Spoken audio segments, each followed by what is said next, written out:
내 동족 히브리 남자나 히브리 여자가 내게 팔렸다 하자 만일 6해 동안 너를 섬겼거든 일곱째 해에 너는 그를 놓아 자유롭게 할 것이요. 그 종이 되는 경우는 한 세 가지 정도 됩니다. 자기 본인이 빚을 갚지 못해서 그 수위에 차면 본인이 본인의 몸을 파는 경우가 있고요. 두 번째, 극한의 가난 때문에 부모가 자녀를 노예로 파는 경우가 있습니다. 어, 그 나머지는 이제 전쟁에 가서 포로로 잡아온다든지 뭐 그런 식이겠죠. 그래서 어떻게든 이 포로가 되어서 잡혀와서 또는 이렇게 자기 스스로를 팔든지 해서 주로는 경제적인 이유 때문에 이 노예가 되죠. 그 종이 됩니다. 그래서 그가 섬기는 그 최고 기한을 6년으로 두고 있습니다. 이스라엘 품삯이 1년에 그 10세겔 정도였다고 합니다. 10세겔. 연봉이 10세겔인 거죠.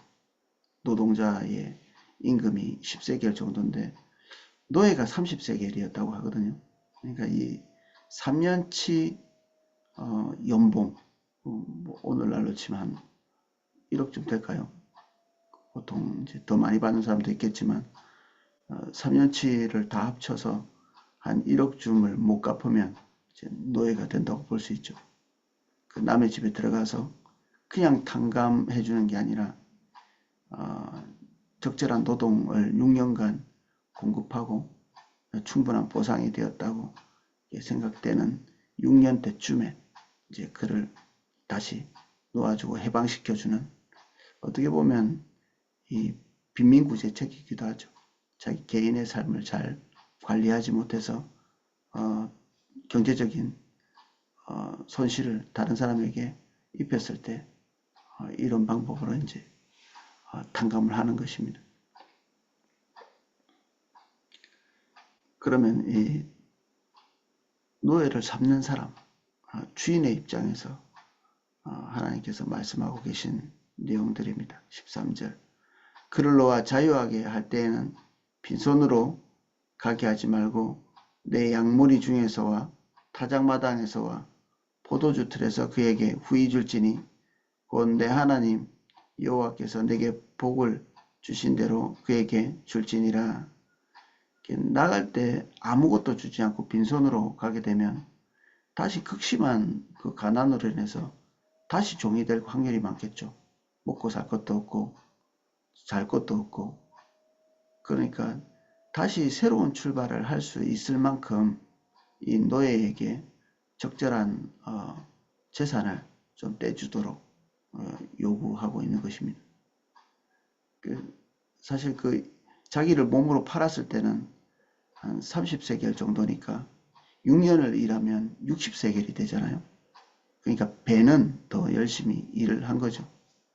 그래서 하나님께서 이 노예를 데려다가 이윤을 남긴 만큼 그게 비례해서 그가 돌아갈 때 적절한 보상을 하도록 이렇게 얘기하고 있죠. 그래서 그가 다시 노예로 돌아오는 일이 없도록 적절한 보상을 해야 된다는 것이죠. 그러면 자본주의보다 훨씬 해볼 만하지 않을까 싶어요. 자본주의는 우리 교회 성도님 일부 이렇게 빚을 진 분들 보면 수십 년이 지나도 그 빚을 탕감 못하는 그런 경우도 있거든요. 나름대로는 애를 많이 쓰시는데도 이 6년 내에 그 모든 빚을 탕감하지 못하는 경우가 있는데 이스라엘 안에서는 이제 어느 정도 개인의 자유를 잃을지 모르지만 이 모든 것들을 탕감할 수 있는 이 기간이 6년이라고 하는 이 제한된 기간이 있죠. 이 안에서 약간의 자유를 잃고 자기의 빚을 탕감할 수 있다면 이것도 나름대로 괜찮지 않나 싶습니다. 노예 제도 하면 좀 되게 불합리한 제도인데 우리가 노예 제도 자체의 문제라기보다는 인간의 문제죠. 정치 구조나 아니면 사회 어떤 구조적인 문제, 자본주의든 사회주의든 공산주의든 또는 정치 구조, 뭐 이런 왕정이라든지 뭐 의회라든지 또는 우리 자유민주주의라든지 이런 정치 구조나 어떤 경제적인 구조, 이런 구조 자체에 심각한 문제성을 말씀하지 않고 있습니다. 이 성경 자체가. 그러니까 노예제도라고 하는 어떤 면에서는 인간에게 종속시키는 이런 나쁜 제도임에도 불구하고 하나님께서 이런 부분들을 뒤집어 엎도록 요구하고 계시지 않거든요. 이게 옳기 때문에 이걸 뒤집어라, 뒤집지 마라, 뭐 이런 얘기를 안 하시는 게 아니라 그렇게 뒤집는다 한들 사회가 바뀌지도 않고 인간에게 복된 것이 찾아오지 않기 때문에 올바르지 않지만 여기에서 하나님께서 기대하시는 방향을 향해서 삶의 구조를 이렇게 바꾸는 거죠. 결국 모든 문제는 법의 문제나 어떤 질서의 문제라기보다는 인간의 문제거든요. 인간 본질의 문제. 그래서 어떤 정치 구조든지 인간이 올바르면 그럭저럭 살만한 사회가 되죠. 또 어떤 경제적인 구조를 할지라도 그럭저럭 하나님 중심적으로 이렇게 사회가 되면 별 문제가 없는 것입니다. 그래서 이 하나님께서 원하는 제일 좋은 구조는 왕이 없는 구조입니다.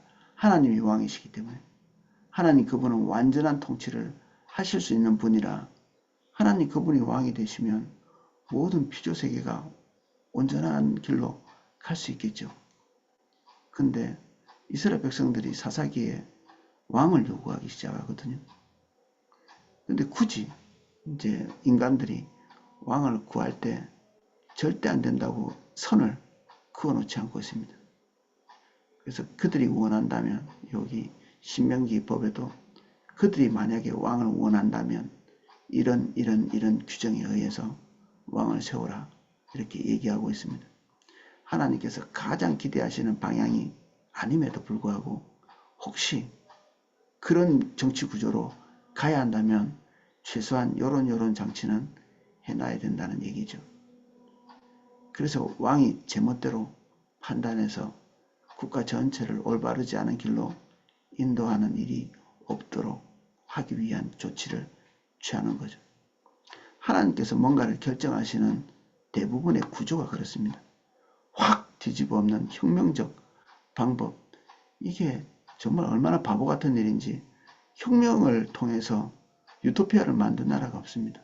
이런 그럭저럭 의미가 있었다. 뭐 이렇게 얘기할 수는 있겠죠. 근데 그것이 그들에게 평강을 가져다 주지는 못했죠. 그래서 한 면에서는 억울한 사람에게 뭔가 권리를 준 것 같지만 또 한 면에서는 또 다른 억울한 사람이 생기고 그리고 합리적으로 바꾼다고 혁명을 하지만 또 다른 불합리를 만들어내는 공산주의처럼 프랑스 대혁명인데 그 국가가 또 완전히 또 평등하고 완전한 국가도 아니라고 볼 수 있거든요. 그 나라는 또 다른 나라를 압제하고 또 식민지 삼고 몹쓸 가치관을 가지고 살아가는 그리고 그 국가 안에서도 불합리가 지금도 끊어지지 않는 그런 국가인데 그래서 혁명으로 뭔가를 완전한 것을 얻어낸 그런 케이스는 없다고 봐야 되겠죠. 진짜 중요한 것은 완전하신 분이 통치하시는 건데 인간 세상에는 그런 것이 존재하지 않습니다. 그래서 이 올바르지 않은 노예의 어떤 구조, 그 사회 구조 이런 것도 하나님께서 오셔서 요거를 뒤집어 엎고 없애고 폐지시키는 게 아니라 이 안에서 어떻게 하면 사람들이 도리어 복되게 갈 수 있는지 그런 지침을 우리에게 주시는 것입니다. 우리의 자본주의가 지금 우리가 읽고 있는 이 노예제도보다 관대하다고 볼 수 있을까요?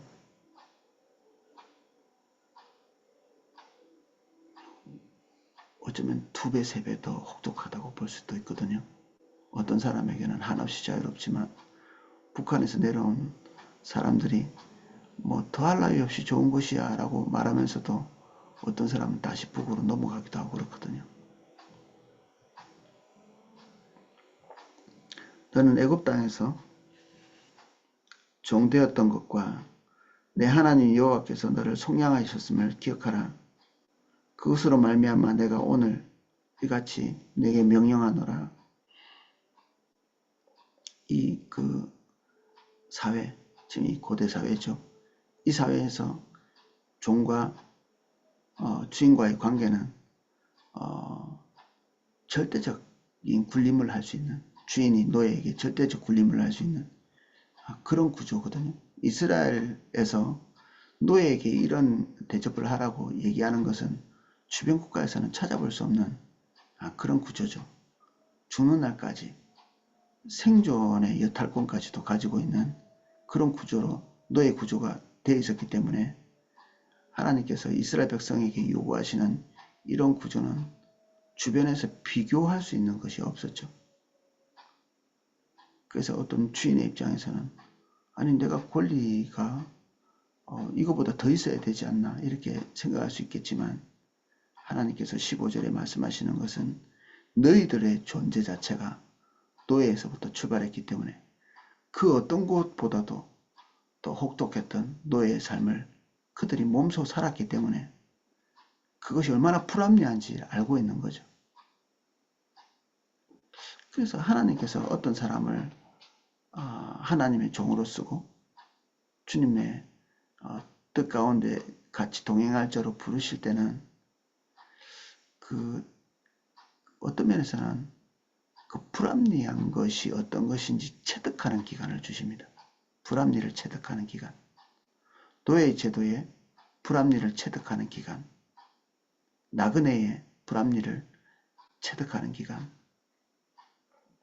그리고 올바르지 않은 권력자 밑에 있으면서 생기는 불합리한 것.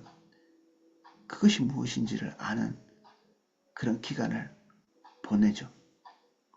자유를 잃고 자기 권리를 마음대로 주장할 수 없는 그런 요셉 같은 경우에도 노예와 그리고 죄수의 생활을 하면서 모든 것을 잃는다는 게 어떻게 얼마나 불행한지 체득하면서 하나님께서 훈련을 하시거든요. 그래서 맨 나중에 국가 전체를 노예 삼을 수 있는 그런 상황이 됐을 때 사실은 한없이 자비로운 조치를 취합니다. 예, 그들이 벌어둔 것 사실은 싹군으로 다 전락한 것인데 그들의 싹이 5분의 1이었거든요. 보통은 50대 50인데 그때 근동사회에서 소작농이 취할 수 있는 수입이 50%, 주인이 취할 수 있는 것이 50%인데 5분의 1로 세금을 탕감해주는, 그래서 시간이 지나면 다시 자립도 가능한 그런 조치를 취해 주는 거죠. 이게 모든 종류의 하나님의 사람들이 겪는 그런 과정, 수업이라고 볼 수 있습니다. 다윗이 사울 밑에서 고통당하는 그 시간 동안에 권력 남용이 얼마나 고통스럽게 백성들을 옥죄일 수 있는지를 배웠어야 되죠. 그런 것들을 배웠음에도 불구하고 다윗은 권력 남용을 해서 자기 아래 수하에 있는 사람을 살해하고 그리고 그 부인을 강간하고 그런 일을 하죠. 죽음마땅한 놈인데 하나님이 관용을 또 베푸십니다. 그러나 그 이후에 그 죄의 무게가 어마어마했기 때문에 그의 삶에 닥친 그 고통은 이 무게를 잴 수가 없을 정도였죠.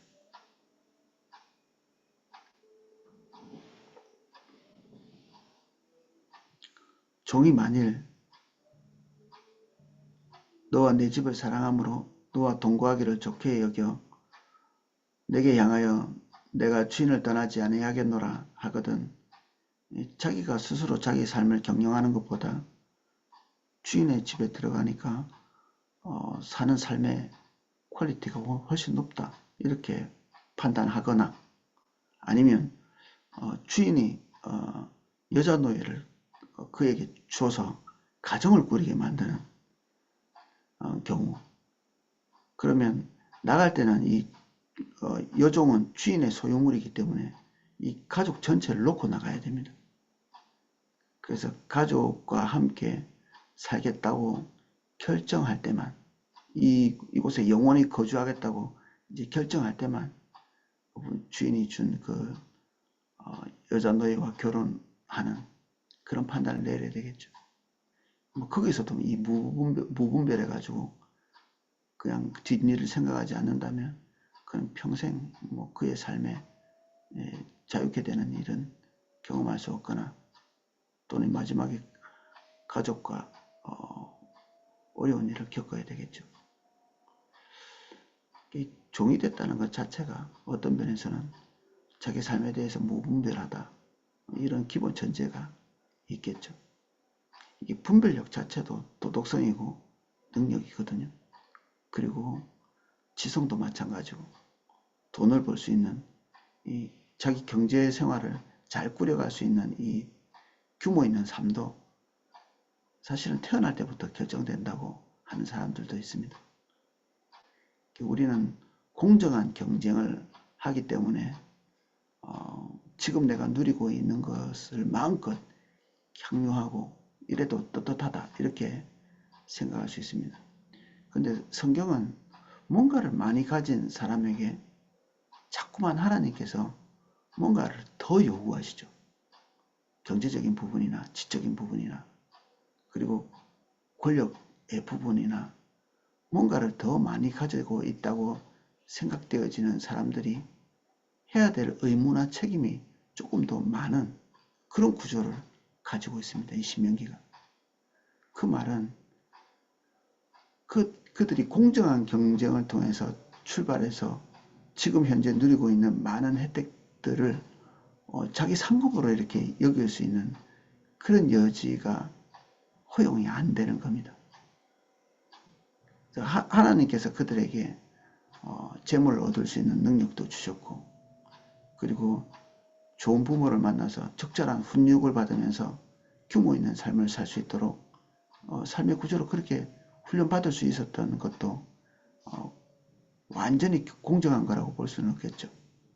요 신역동에 보면 옛날에 어떤 부모 밑에서 자란 아이는 부모가 계속 알코올 중독, 둘 다 부모로서 이렇게 해야 될 기초적인 부분도 하지 않는 그런 극단적인 부모도 있을 수 있거든요. 그러니까 이게 차등이 엄청나게 큰 거죠. 그래서 공정하다고 이렇게 얘기하는 것이 사실은 공정하지 않고, 태어날 때부터 모든 것이 불공평하게 출발할 가능성이 항상 있습니다. 태어나고 보니까 IQ가 낮고, 태어나 보니까 부모님이 이렇고 저렇고, 태어나고 보니까 북한에 태어났고, 태어났는데 뭐 대한민국에 태어나서 태어나면서부터 좋은 조건 안에서 교육을 받을 수 있고, 이게 첫 출발부터 공정하지 않은 거죠, 세상은. 그러면 공정하지 않아서 잘못된 건가? 우리가 그 모든 상황에서 하나님의 주권을 수용하고 받아들이면서 주님의 인도를 따라가는 각자의 몫이 있는 거죠. 많이 받은 사람은 하나님께서 많이 요구하시고, 적게 받은 사람은 당연히 적게 요구합니다. 구약 성경에 하나님께 드리는 헌금도 5등분으로 차등이 되어 있을 만큼 하나님께서 그 모든 사람의 차등을 기억하고 인정하시는 거죠. 뭐 교회에 많은 성도들이 있지만 어느 한 시점에 제가 보게 된 거는 하루에 300만 원 버는 사람이 있고요, 전 재산이 300만 원이 없는 사람도 있더라고요.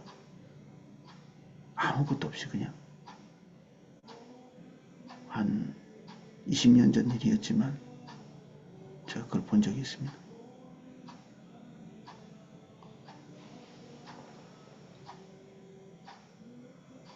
그래서 자기의 능력으로 사는 것보다 주인과 함께 살고 그게 귀속되어 사는 것이 훨씬 자기 복지에 이득이 된다 싶을 때, 그때 어, 재판관에게 가서 이제 그것을 증명하고 17절 같이 영구히 그 주인의 종이 됩니다. 송곳을 가져다가 그의 귀를 문에 대고 들으라. 그리하면 그가 영구히 내 종이 되리라. 내 여종에게도 그같이 할지니라. 보통 뭐 영구히 종이죠. 모든 종이. 고대 사회에서는 종에서 벗어날 수 있는 길은 없거든요. 유대인들 이 신명기의 법만 이 종이 일정 계약 기간이 지나고 나면 해방되는 거지, 일반 사회에서는 종이라는 것은 해방이 가능하지 않은 그런 종류죠. 그래서 이제 귀를 뚫고 있습니다. 모든 종이. 아니면 그 도장을 찍죠. 불로 지져가지고 동물들에게 이렇게 얼굴이나 어떤 신체 부위에다 도장을 찍는 것처럼 그렇게 찍는데 좀 무섭겠다 싶은데 그거에 비해서는 훨씬 덜 잔혹한 거죠. 이제 귀 정도 뚫는 거니까. 근데 그 영원히 이렇게 종속되고 나면 그 송곳을 그 집문설주에다 이렇게 박아 놓는다고 하거든요. 그 귀 뚫을 때 쓰던 그 영구히 종이 되었다는 것에 대한 확정이죠. 남종과 여종 다 여기에 해당됩니다. 18절. 그 외에 일반적으로는 이제 6해가 되면 해방이 됩니다. 그가 6해 동안 품권의 싹서의 배나 받았을 만큼 너를 섬겼은즉 너는 그를 놓아 자유하게 하기를 어렵게 여기지 말라. 그리하면 내 하나님 여호와께서 내 범사에 내게 복을 주시리라. 뭐 경제적인 피해를 고스란히 받았는데 무조건 참으라고 하시는 것도 아니고, 그런 그 불이익이 발생했을 때 독촉도 하고 때로는 이렇게 그의 노동력을 제한하면서 손해 부분을 차감할 수 있는 길도 열어놓는 거죠. 그 부한자들에게 그런 것을 열어놓습니다. 그리고 그것을 정당하다고 얘기하고 있는 것이고, 그런데 그들에게 권리를 주면서 동시에 이런 것들을 제한하면서 그들이 나가서 다시 그들과 균등한 권리를 가지고 살아갈 수 있도록 조치를 취하는, 한 면에서는 하나님께서 복을 주셔야 되겠죠. 이 노예가 들어와서 재산이 증식될 수 있도록 복을 주셔야 되고, 그 복을 받아 누릴 수 있을 만큼 또 하나님께서 원하시는 대로 그에게 관대함과 그리고 그를 해방시킬 때 그의 삶을 책임질 수 있는 그런 관용도 하나님 앞에서 붙들고 있어야 되는 그런 면도 있죠.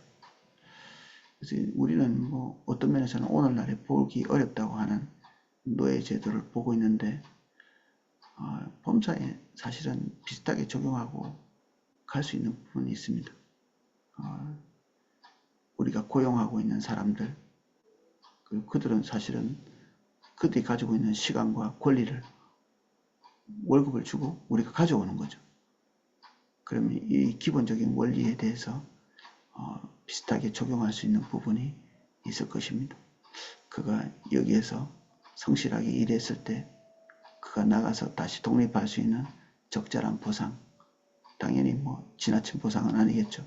그가 노동한 것에 비례해서 그의 노동한 것에 대한 그리고 내게 준 이득에 비례해서 그에게 줘야 되는 부분도 있고, 그리고 그 안에서 종된 사람이 누릴 수 없는 것들이 또 있습니다. 그가 이 노예된 상태에서는 보통 일반 사람들처럼 누릴 수 있는 그런 권리를 어느 정도는 박탈당하게 돼 있거든요. 그래서 청년들을 교육할 때 그들의 돈 관리를, 시간 관리를, 삶의 관리를 잘해서 기본적으로는 노예가 되지 말아야 하고, 그리고 노예가 될 수밖에 없는 사람들을 우리가 관리하고 있다면 그에게 적절한 인권 그리고 적절한 보상, 이런 것들을 하나님 앞에서 하면서 그들을 돕는 사랑을 표현하는 그런 의무에 대해서 생각해야 되는 것이죠. 예, 오늘은 여기까지 살펴보겠습니다. 주님, 우리는 때로는 누군가에게 고용당하고 때로는 누군가를 고용합니다. 할 수 있다면 사랑의 빛 위에는 치지 말라고 말씀하고 있으나 우리가 누군가에게 빛을 얻었다면 그 빛에 대한 책임을 끝까지 지고 우린 자유를 얻을 수 있고 그것에 대해서 무책임할 수 없으며 우리가 누군가의 삶을 귀속하고 있다면 우리가 할 수 있는 권리와 또는 그를 향한 책임도 우리가 하나님 앞에서 놓치지 말아야 되는 이 양쪽의 의무와 책임을 기억하게 하시고 하나님 우리에게 지각을 주사 신명기에서 말씀하고 있는 기초적 원리, 권리와 책임 이 사이의 균형을 잡아갈 수 있도록 은혜 주십시오. 모든 것을 사랑의 법 안에서 진리 안에서 행하는 저희들 될 수 있도록 은혜 주십시오. 예수님 이름으로 기도합니다. 아멘.